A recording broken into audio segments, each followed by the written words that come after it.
पिछले हफ्ते जुम्मे के दिन कानपुर में जिस तरह से भीड़ उग्र हुई थी और उसके बाद पुलिस की जो कार्रवाई सामने आ रही है, जिस तरह से कई दर्जन युवकों को उठाया गया है, जिसमें नाबालिग भी हैं, पीटने के वीडियो भी काफ़ी वायरल हो रहे हैं, लेकिन अब उस पर एक्शन होता नजर आ रहा है।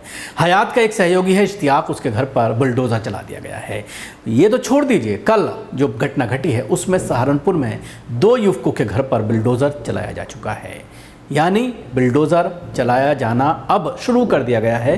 और कल जो घटना घटी है उसको लेकर भी कई डिस्ट्रिक्ट में जिस तरह से 300 से ज़्यादा मुसलमानों को गिरफ्तार किया गया है और लगातार ये गिरफ्तारियां जारी हैं। सबके ऊपर NSA गैंगस्टर एक्ट लगाया जा रहा है और तकरीबन 29 धाराओं में कई ज़िलों में, प्रयागराज की अगर हम बात करते हैं, सहारनपुर की अगर हम बात करते हैं, यहाँ पर तकरीबन 29 धाराओं में FIR दर्ज की गई है।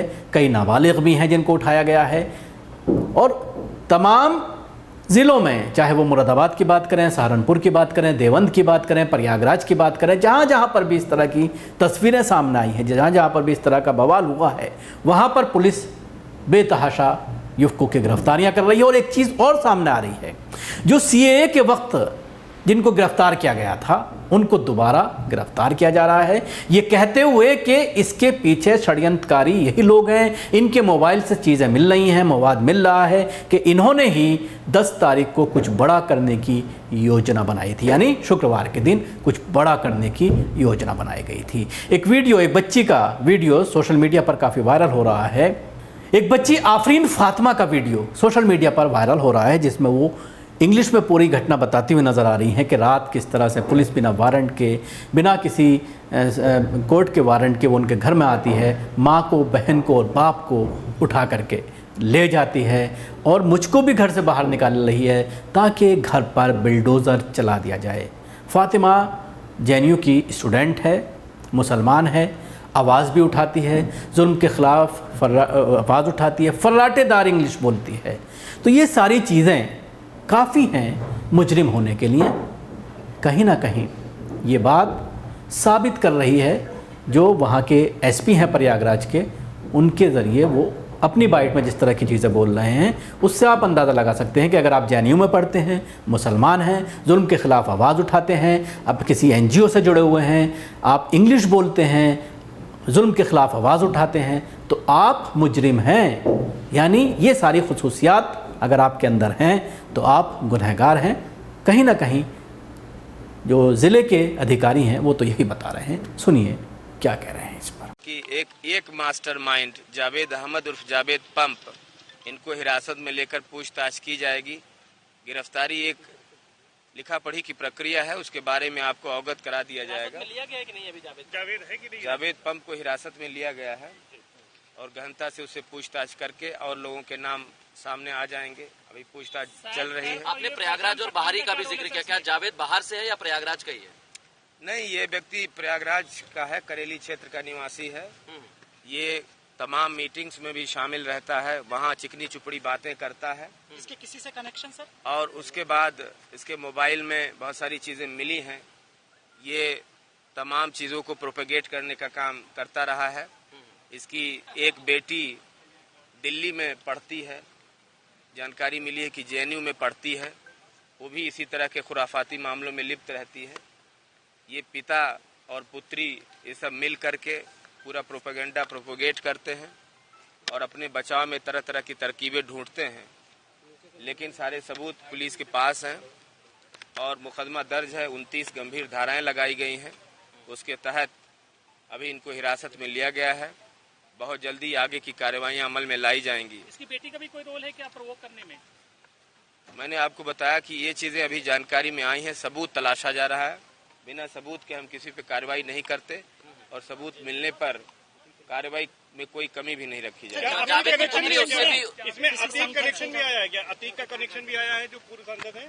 नहीं, अभी तक कोई कनेक्शन नहीं आया है, AIM का, लेकिन जो भी कनेक्शंस आएंगे वो आपको बता दिया जाएगा। AIMIM के कुछ लोगों का इसमें नाम आया हुआ है, सपा के भी कुछ उनके खिलाफ या उनके से संबंधित जो सबूत हैं वो इकट्ठे किए जा रहे हैं। सबूतों पे ही हम बात करेंगे। अभी तक जो शुरुआती डिटेल्स है वो यही है। अब आगे इनके पूरे कुंडली इनकी खंगाली जा रही कि ये लोग कहाँ से हैं, इनके खिलाफ कितने मुकदमे हैं, किन किन कार्यों में लिप्त रहे हैं। अमित जी, जावेद की ये बेटी के सारी लिए क्या दिल्ली पुलिस से संपर्क किया जा रहा है? क्या उस ओर भी जांच की जाएगी, वहां से भी संपर्क करके उसे भी आप पूछताछ के लिए बुला सकते हैं? देखिए, यहाँ पे बहुत बड़ी संख्या में फोर्स तैनात है, करीब 1000 के आसपास तो पुलिस पीएसी। जिस तरह से आफरीन फातिमा के पिता जावेद अहमद उर्फ पंख जिसका नाम है, उनको गिरफ्तार किया गया है। सीए में भी ये सोशल एक्टिविस्ट हैं, काफ़ी एक्टिव रहते हैं गरीबों की मदद करने के लिए, तो उनको पूरा मास्टरमाइंड बताया जा रहा है, तमाम मीटिंग में शामिल रहता है ये कहा जा रहा है, खुराफाती बताया जा रहा है। और बेटी के बारे में भी ये बताया जा रहा है कि ये तमाम मामलात में बेटी भी रहती है, पिता और बेटी प्रोपगेट करती हैं, इस तरह की चीज़ें कही जा रही हैं। अब बेटी की भी बात आप सुन लीजिए, फातिमा इस वीडियो में क्या कह रहे हैं। Friday, my father was detained by Allahabad police, and there was no warrant, there was no letter, there was nothing that the police came with.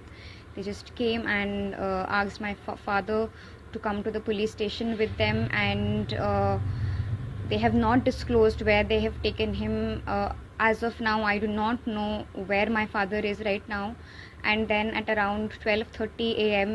at night, the police again came at my house and tried to detained my mother and my younger sister. My younger sister is just 19 years old, and my mother is a diabetic patient.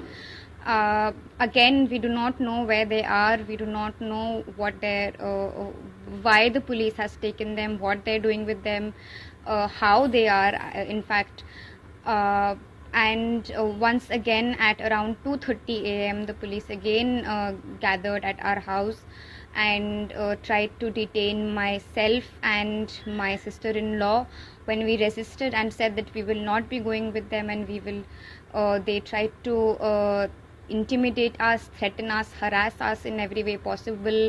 They tried to talk to us in a very aggressive and intimidating tone, and when we still stood our ground that we will not be accompanying them to the police station and they can't take us at this time of the hour, they then asked us to leave our house. They tried to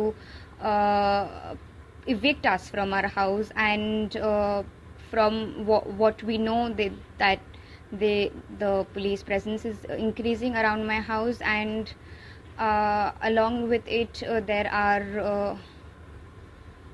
is a presence of bulldozers and JCBs across around the town. And this is not just about my house and my family, it's happening to a lot of houses in Allahabad, a lot of Muslim houses in Allahabad.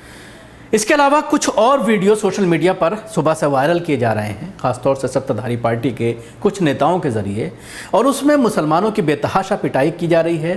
पिटाई करते हुए पुलिसकर्मी उस video को shoot करते हैं, और shoot करने के बाद उन वीडियो को ट्विटर पर डाला जा रहा है कुछ नेताओं के ज़रिए, और ये बताने की कोशिश की जा रही है, दहशत फैलाने की मुसलमानों के दरमियान, कि अगर आप कुछ ऐसा करोगे तो आपको लहूलुहान कर दिया जाएगा। कानून की आप बात छोड़िए, NHRC को आप छोड़ दीजिए, जो तंजीमें काम करती हैं ह्यूमन राइट्स के लिए उनको आप छोड़ दीजिए, क्योंकि पिछले 8 सालों से देश में ह्यूमन राइट्स की जो संस्थाएं हैं वो पूरी तरह से ख़त्म होकर रह गई हैं, चाहे वो सरकारी एजेंसियां हों, चाहे वो दुनिया की कहीं पर भी NHRC की अगर हम बात करते हैं या और किसी एजेंसी की बात करते हैं, तमाम जगहों पर मुसलमानों के ऊपर जो मजालिम हो रहे हैं उन पर ये लोग खामोश बैठे हुए हैं, और इस तरह की वीडियो शूट करके बाकायदा ट्विटर पर डाली जा रही हैं। सुलेमानी त्रिपाठी जो बीजेपी का अभी इसी बार MLA बना है, उससे पहले मीडिया सलाहकार था CM योगी का, और उसने लिखा है कि बलवाइयों को रिटर्न गिफ्ट देकर लिख करके इस वीडियो को टैग किया गया। इसके बाद एक और हेमेंद्र त्रिपाठी हैं, वो लिखता है भैया इसके बाद क्या हुआ ये भी देखिए। तो इस तरह की तकरीबन दर्जनों वीडियो सोशल मीडिया पर वायरल की जा रही हैं, और उसके ज़रिए मुसलमानों का मजाक उड़ाया जा रहा है, और ये बताने की कोशिश की जा रही है कि अगर आपने अपनी आवाज़ उठाई, अगर आप सरकार के फैसलों के ख़िलाफ़ अगर आप खड़े हुए, तो आपके साथ ये किया जाएगा, पहले पिटाई होगी, फिर घर पर बिल्डोज़र चला दिया जाएगा, और उसके बाद इतनी धाराएं लगाई जाएंगी कि बरसों आपकी ज़मानत ना हो पाए। शुक्रिया आपको। हमारी कोशिश कैसे लगी ज़रूर बताएं। हमारे YouTube चैनल को सब्सक्राइब करना ना भूलें। इसके साथ ही बेल आइकन ज़रूर दबाएं। अगर आप ये वीडियो फेसबुक पर देख रहे हैं तो पेज को लाइक करें, और फॉलो भी करें। धन्यवाद।